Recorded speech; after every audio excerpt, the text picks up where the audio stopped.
সংস্কার আমরা এই মুহূর্তে চাই না।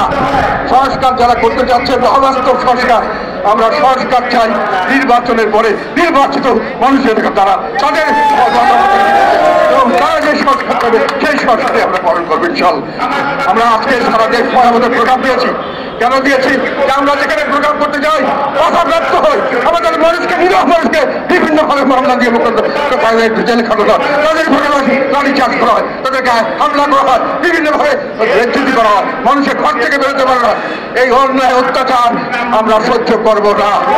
আপনারা যদি চান আমাদেরকে নির্ভোট করবেন, আমাদের ভোটাধিকার থাকবে না, আমাদের আওয়ামী লীগের ভোটাধিকার থাকবে না, অন্য কারো ভোটাধিকার থাকবে না। আপনারা অনেক কিছু চিন্তা করতে পারেন, আমরা সেই চিন্তাকে ধার ধারি না। আমরা এই দেশের সন্তান, এই দেশের জন্য আমাদের ত্যাগ আছে, এদেশের জন্য আমরা অনেক কাজ করেছি, সামনে আমরা করতে চাই, তার জন্য জীবন যদি দিতে হয় তাহলে আমরা প্রস্তুত আছি ইনশাআল্লাহ। এইভাবে দেশের মানুষের কাছে আমরা যাবো। দেশের মানুষ যদি আমাদেরকে গ্রহণ না করে আমরা মাথা বেঁধে নেব শিরায়। তো আপনি ঘরে বসে আপনার সুবিধার জন্য আমাকে বাদ দিবেন, আপনার সুবিধার জন্য আমার ভোটারকে ভোট কেন্দ্র যেতে দিবেন না, সেই ফেসিবাদী আমরা আর দেখতে চাই না।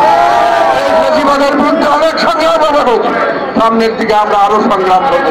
যতদিন এই নব্য ফেসিবাদ সম্পূর্ণভাবে বাংলার মাটি থেকে চলে যাবে ততদিন আমাদের সংগ্রাম চালু থাকবে।